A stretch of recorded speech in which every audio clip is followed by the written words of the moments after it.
Most people who struggle with money were never taught the real reason why. They believe it is bad luck or a bad economy, or simply not having been born into the right family. And sometimes those things are real and true. But underneath all of that, there is a quieter reason, one almost nobody names out loud, because it cannot be seen from the outside. It lives in the sentences a person repeats to themselves so often and so quietly that they stop even noticing the repetition. If this reached you tonight at this hour, it is worth asking yourself a question you may never have asked directly. What have you been repeating to yourself about money for years without ever examining whether it was even true? Not what you say out loud to other people. What you say to yourself alone in the moments no one else can hear. You have probably noticed at some point a strange gap between how hard you work and how little that effort seems to translate into progress. It is easy to conclude in that moment that the system is simply rigged or that you were dealt a worse hand than others. Sometimes that is partly true, but it is rarely the whole truth. And tonight is an invitation to look at the part of the story that has nothing to do with the outside world at all, the part that lives entirely inside your own quiet, repeated thinking, shaping decisions you didn't even realize were decisions. There is an old law that has held true for centuries, long before anyone wrote it down formally. Whatever a mind accepts and repeats, it begins to move toward, not because of magic, because of attention. The mind that repeats, "I'm just not good with money," stops noticing the small opportunities to learn. The mind that repeats, "People like me don't get ahead," stops applying for the opportunity that might have changed everything, because some quiet part of it has already decided the outcome before trying. This is not a story about positive thinking. It is a story about the mechanics of a very real, very physical part of you, the layer of the mind that runs beneath conscious thought, the part that operates on repetition rather than logic, and that cannot easily tell the difference between a sentence you deeply believe and a sentence you have simply said to yourself 10,000 times out of habit. This deeper layer of mind does not argue with you. It does not weigh evidence the way your conscious mind does. It simply absorbs whatever is repeated to it most consistently, and over time it begins acting as though that repeated message were fact, shaping your instincts, your small daily decisions, even the opportunities you notice or overlook without realizing you are choosing at all. This is why willpower alone so often fails to change a person's financial life.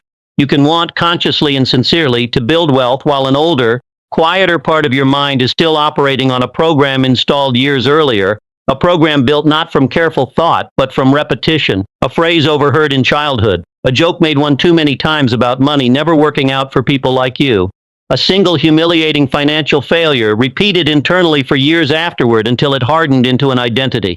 None of this was your fault, but all of it is available to be changed, and that is the part almost no one tells you. It helps to understand why repetition carries so much more weight than a single strong emotional moment. A single strong experience, a windfall, a crushing loss, a moment of public embarrassment about money can install a belief quickly, almost instantly. But most beliefs are not installed that way. Most are installed the slow way, through ordinary repetition so mild it never registers as significant at the time. A parent sighing over a bill, a sibling joking that you'll never be good with numbers, your own inner voice quietly agreeing with a stranger's careless comment about people from your background.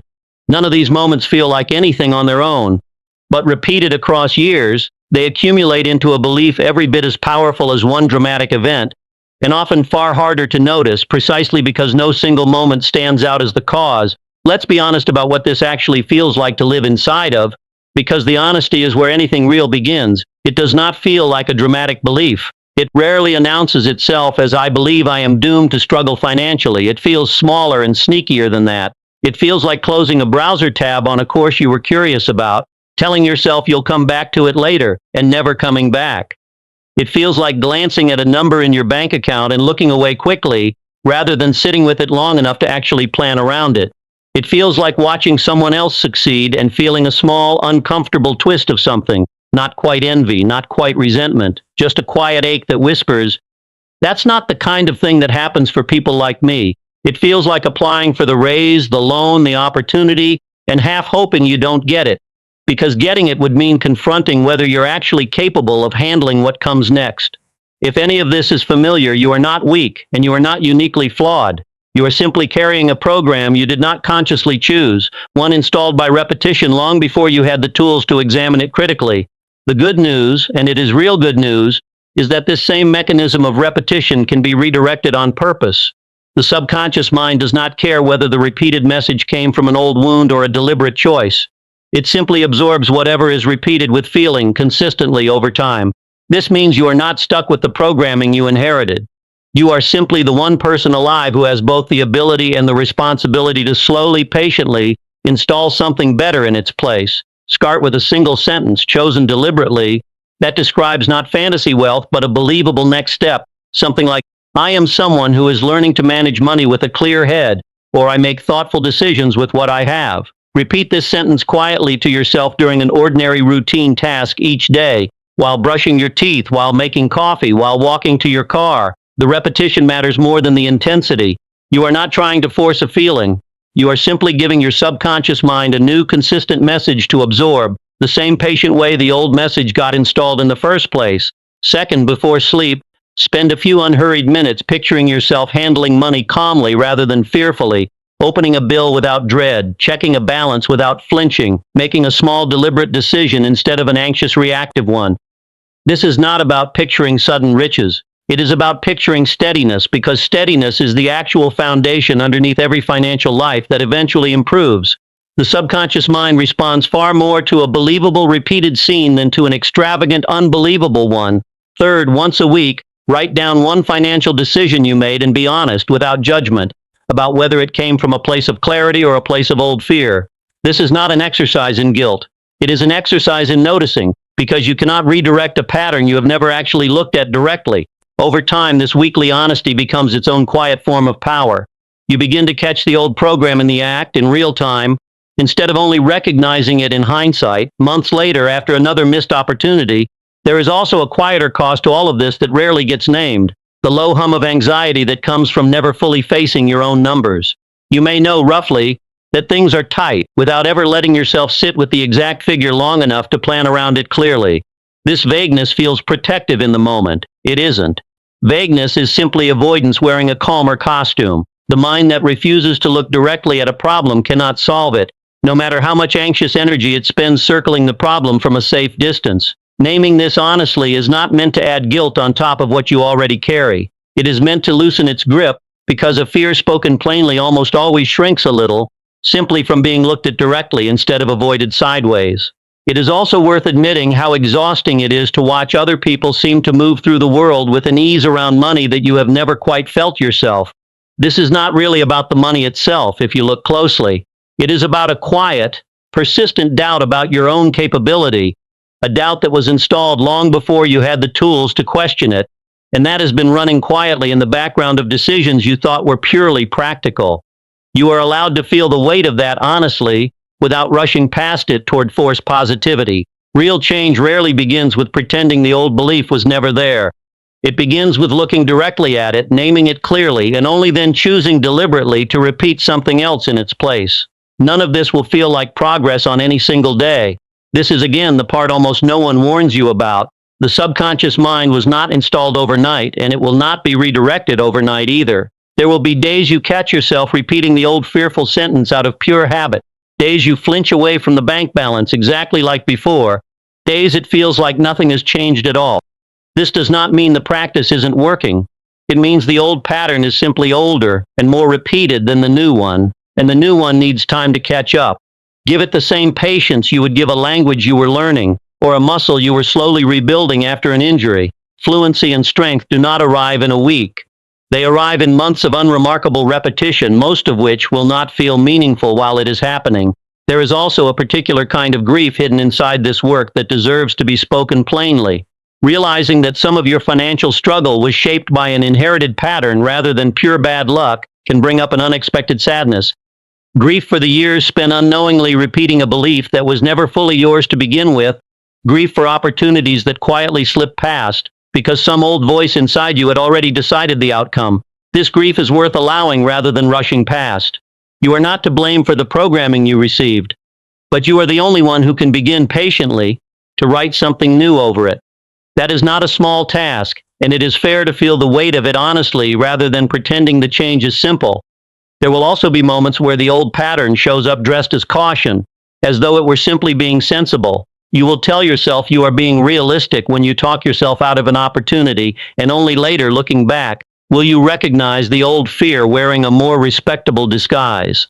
Learning to tell the difference between genuine, informed caution and old fear pretending to be wisdom is itself part of the slow work. It rarely arrives as a single clear insight.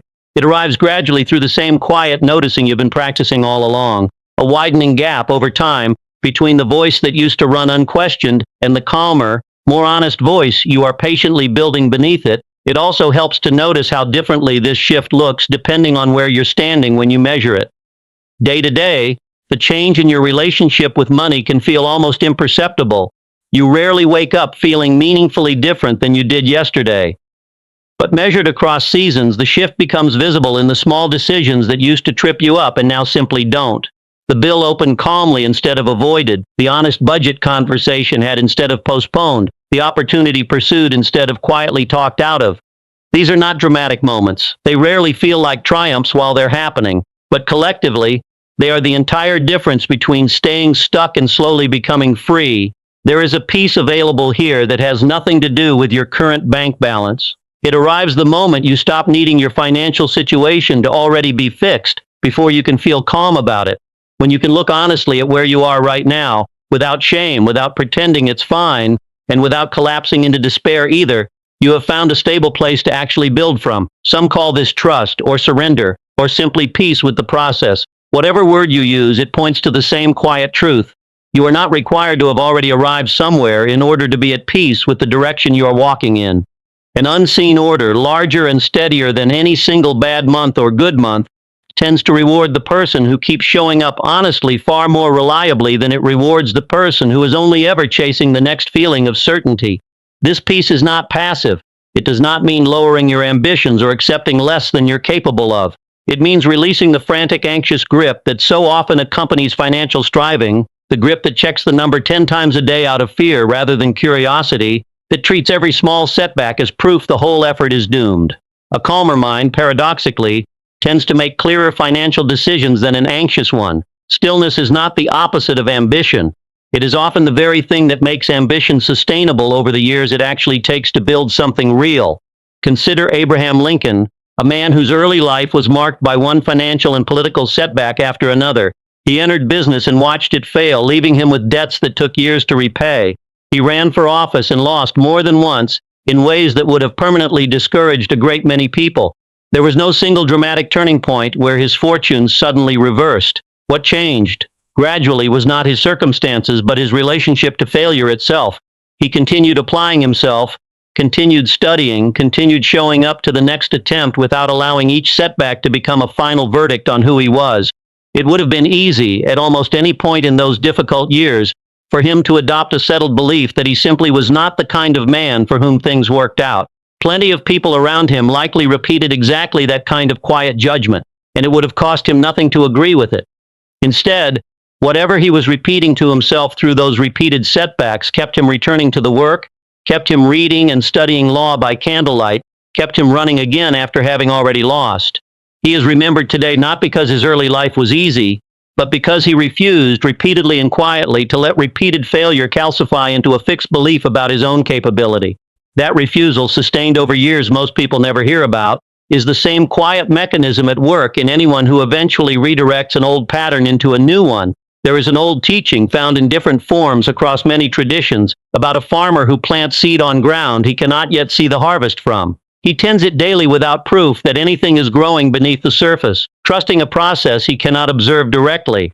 This is not blind faith so much as earned patience, an understanding arrived at through experience that unseen growth is still growth. Your subconscious mind works the same way.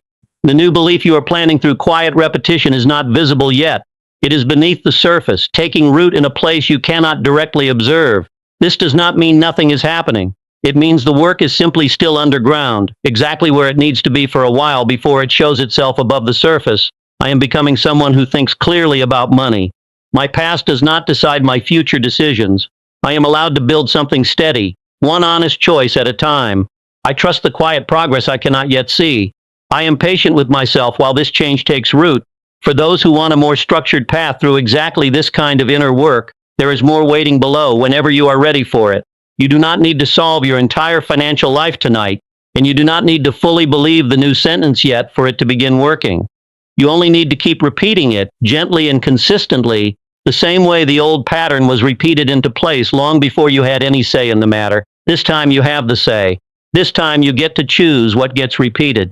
That alone is the beginning of everything changing quietly beneath the surface, long before it becomes visible in your bank account or your daily life. There will be no single morning where you wake up and suddenly feel wealthy in your thinking.